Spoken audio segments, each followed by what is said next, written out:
I'm Tony Cattani, proud graduate of Rowan University, class of 1998 and 2002, and now I'm the proud principal of Lenape High School. So the moments that stood out to me as a Rowan football player were we won a lot of games, played in a lot of national championships. We lost in all of them, unfortunately, but I loved my role and I loved being part of the team. Even with a lot of success, not everything comes really easily. Having some spots where I wasn't the starting quarterback made me focus on some different things about being a leader, being a young man, dealing with some setbacks, and I think that really prepared me for life beyond. Thought I wanted to be a business major because I wanted to make a lot of money, wear a really nice suit and go to New York City.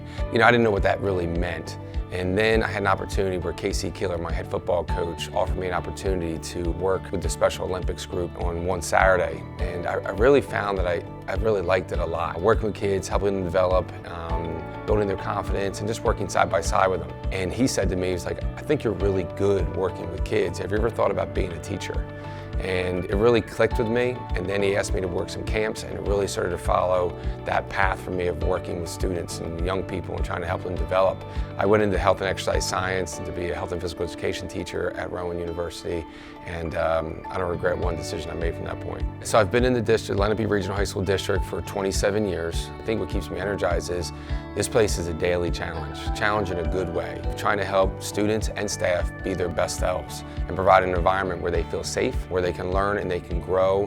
There's always something around the corner that you're looking forward to or maybe not looking forward to. I love the puzzle of being a principal, of trying to help people grow, trying to find that unique piece of each individual. I think it's the culture that we've created of just being proud of what we do and working really hard to get there.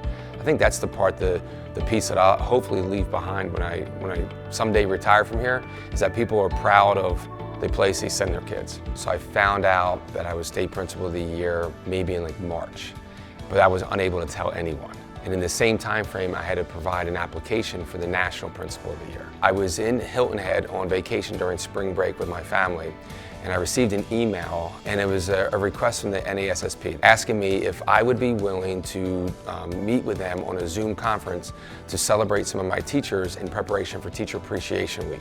I signed up for it the day I got back from spring break on that Monday when we resumed school. And it was like, we're recording this, and I was like, okay. And I'm like, I'm going to speak about my teachers, and I had a list of like 7 teachers and all these great characteristics about them I was going to share. And then he says, so how does it feel to be the state principal of the year? And I said, it feels great. He's like, well, how does it feel to be the national finalist, one of 3 finalists? And I said, I don't know how that would feel. That would be just insane.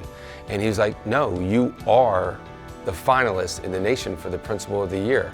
And that's how I found out in my office. He goes, but you can't tell anybody. And then I did a presentation in Seattle in front of the other state principals of the year. And then that night, I found out at a gala and that I was a recipient and recognized as the national principal of the year. And I was blown away. I paused, I'm like, they say somebody else's name. I was completely taken back. Yeah, it was a surreal moment.